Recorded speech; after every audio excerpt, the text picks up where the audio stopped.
నిష్పత్తి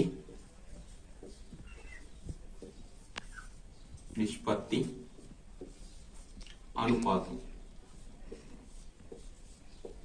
నిష్పత్తి అనుపాతం, ratio and proportion. మరి నిష్పత్తి అంటే ఏంటిది? నిష్పత్తి అంటే ఏంటిదంటే ఒకే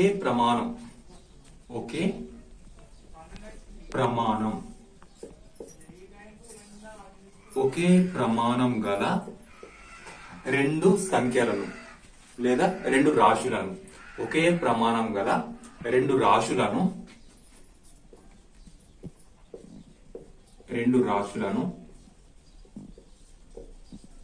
భాగాహారం చేసి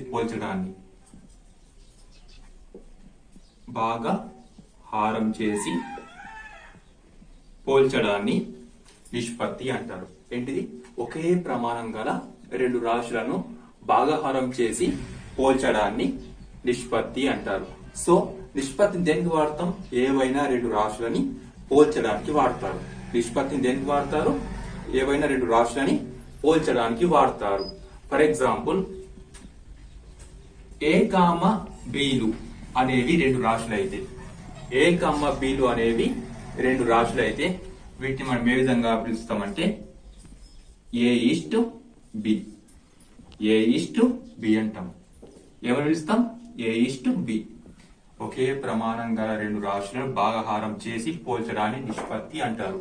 సో నిష్పత్తి దేనికి వాడతారు? ఏవైనా రెండు రాశులని పోల్చడానికి వాడతారు. ఏ కామ బీలు రెండు రాశులు అయితే వాటిని ఏమని చెబుతాం? ఏ:B అని అంటాం. అయితే ఈ ఏ:B లో ఏ మొదట ఉంది కదా, దీన్ని ఏమంటామంటే పూర్వపదం. ఏమని పిలుస్తారు? పూర్వపదం, ఫస్ట్ టర్మ్. బి అనేది సెకండ్ ఉంది కదా, లేదా చివర ఉంది కాబట్టి దీన్ని ఏమంటామంటే ఉత్తర పదం లేదా పరపదం అని పిలుస్తారు. ఆర్ పరపదం, ఉత్తర పదం లేదా పరపదం అని పిలుస్తారు. అయితే నిష్పత్తికి ప్రమాణాలు చూడండి. నిష్పత్తికి ప్రమాణాలు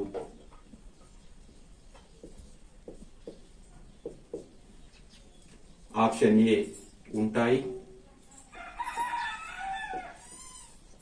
ఆప్షన్ బి ఉండవు, ఆప్షన్ సి ఉండొచ్చు, ఉండకపోవచ్చు.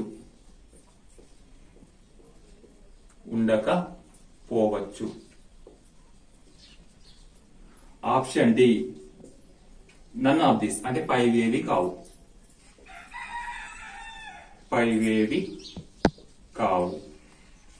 నిష్పత్తికి ప్రమాణాలు అనేవి ఉంటాయా, ఉండవా, లేకపోతే ఉండొచ్చు, ఉండకపోవచ్చా, లేకపోతే పైవేవి కావా?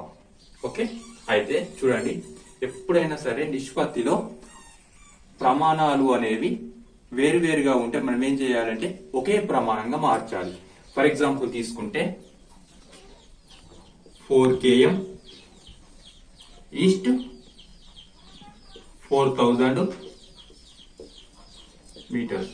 మనం ఎప్పుడైనా సరే రెండు రాశులు పోల్చుతున్నాము అని అంటే వాటి ప్రమాణాలు వేరువేరుగా ఉంటే ఒకే ప్రమాణంలోకి తీసుకురావాలి. ఓకే. నిష్పత్తిలో ఏవైనా రెండు రాశులను పోల్చుతున్నామంటే అవి వేరువేరు ప్రమాణాల్లో ఉంటే ఒకే ప్రమాణాల్లోకి తీసుకురావాలి. ఇప్పుడు ఇక్కడ కేఎం అనేది వేరే ప్రమాణం, మీటర్స్ అనేది వేరే ప్రమాణం. కేఎం అనేది వేరే ప్రమాణం, మీటర్స్ అనేది వేరే ప్రమాణం. కాబట్టి ఇప్పుడు మనం వీటిని ఏం చేయాలి అని అంటే ఒకే ప్రమాణంలోకి తీసుకురావాలి. నేనేం చేస్తున్నానంటే ఇక్కడ ఈ కిలోమీటర్స్ ని మీటర్స్ లోకి మార్చాలి అనుకుంటున్నాను. అప్పుడు ఏమంటది చూడండి, 1 km ఈజ్ ఈక్వల్ ఎంత? 1000 మీటర్స్.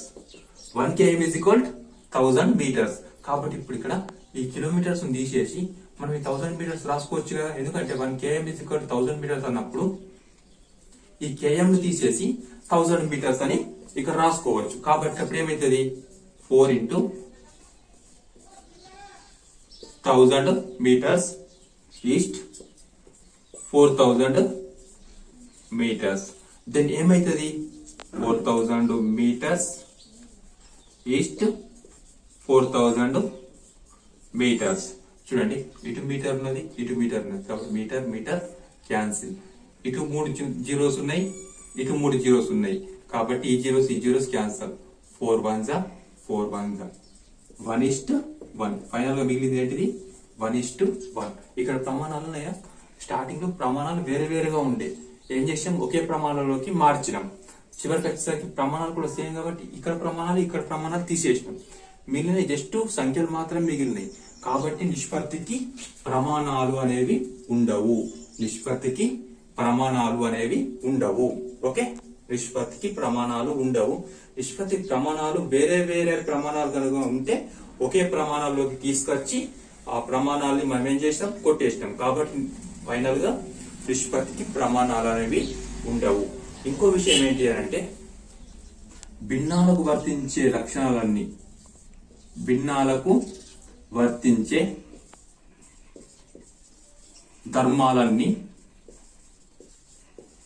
నిష్పత్తికి వర్తిస్తాయి. భిన్నాలకు వర్తించే ధర్మాలన్నీ నిష్పత్తికి వర్తిస్తాయి. ఫర్ ఎగ్జాంపుల్ మనం A:B అన్నాం. దీన్ని మనం భిన్న రూపంలో మార్చుకోవచ్చు. ఎలాగంటే A/B అని రాసుకోవచ్చు. భిన్నాలకు వర్తించే ధర్మాలన్నీ నిష్పత్తులకు వర్తిస్తాయి కాబట్టి A:B ని ఎట్లా రాసుకోవచ్చు A/B అని రాసుకోవచ్చు. ఫర్ ఎగ్జాంపుల్ ఇప్పుడు 25/20 ఉంది. 25/20 ఉంది. మన భిన్నాలు ఏం చేస్తాం ఎప్పుడైనా సరే భిన్నాలు ఎంత పెద్దగా ఉన్నా అవి ఎంత వరకు కొట్టుడు పోతే మనం అంతవరకు కొట్టేస్తాం. అయినా 5 5 5 4 ఫైనల్ గా మిగిలింది 5/4. అంటే మనం భిన్నాలను ఏం చేస్తున్నాం సూక్ష్మ రూపంలో ఉంచుతున్నాం. అలాగే భిన్నాలకు వర్తించే ధర్మాలన్నీ నిష్పత్తికి వర్తిస్తాయి కాబట్టి నిష్పత్తిని కూడా మనం ఎలా ఉంచాలి ఎప్పుడు కూడా సూక్ష్మ రూపంలోనే ఉంచాలి. ఓకే, ఒకే ప్రమాణం గల రెండు రాశులను భాగాహారం చేసి పోల్చితే నిష్పత్తి అని అంటారు. సో మనం ఏం చేస్తాం నిష్పత్తిని పోల్చడానికి వాడతాం. A,Bలు రెండు రాశులు అయితే ఈ రెండు రాశులు మనం ఏ విధంగా రాసుకుంటాం A:B అని రాస్తాం. అందులో ఏను పూర్వపదం అంటాం, బిను ఉత్తర పదం లేదా పరపదం అని పిలుస్తారు. నిష్పత్తికి ప్రమాణాలు అనేవి ఉండవు. ఆల్రెడీ అక్కడ వేసాను.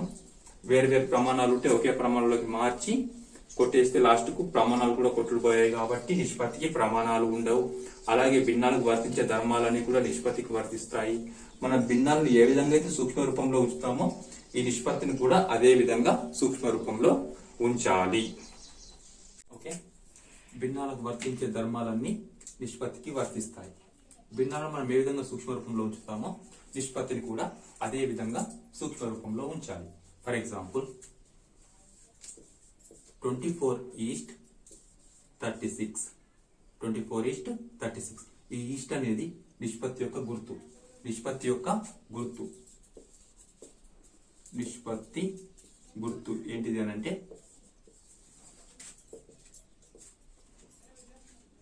దీన్ని ఏమని పిలుస్తారంటే ఈజ్ టూ అని పిలుస్తారు. నిష్పత్తి యొక్క గుర్తు.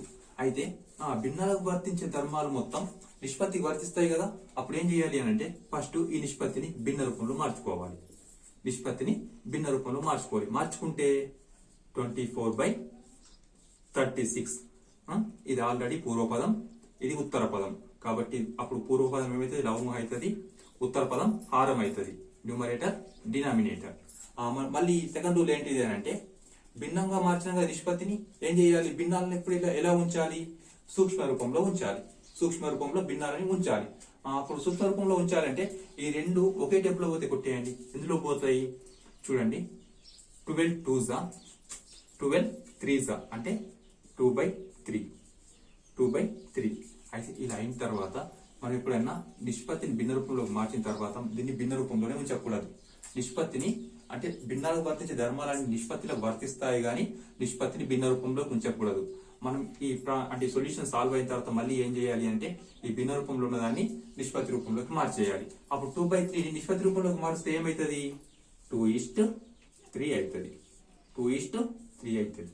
నిష్పత్తులు ఎప్పుడు కూడా మళ్ళీ భిన్న రూపంలో ఉంచకూడదు. 2:3 అవుతుంది. ఓకే, ఫర్ ఎగ్జాంపుల్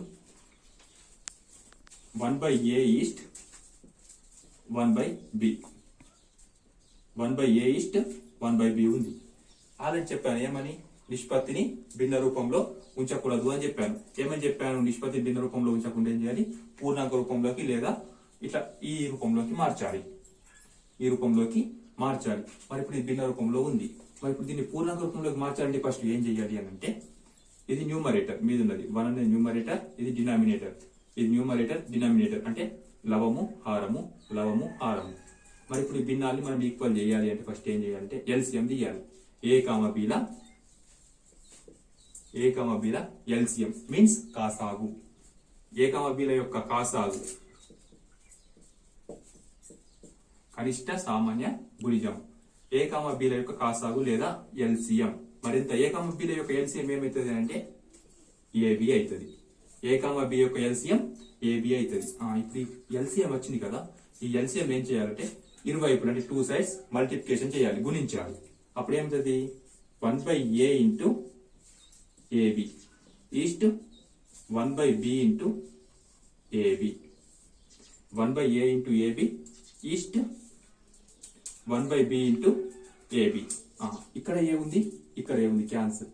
ఇక్కడ బి ఉంది, ఇక్కడ బి ఉంది, క్యాన్సల్. కాబట్టి మిగిలింది 1 into B, B is 1 into A, A. కాబట్టి 1/a ఈస్ట్ 1/b ను మన ఈ నిష్పత్తి రూపంలోకి మారిస్తే ఎలా ఉంటుందంటే b:a. దీన్నే పూర్ణాంక రూపం అంటారు. ఓకే, 1/a ఈస్ట్ 1/b యొక్క నిష్పత్తి రూపం ఏంటిది b:a. అదే ఫర్ ఎగ్జాంపుల్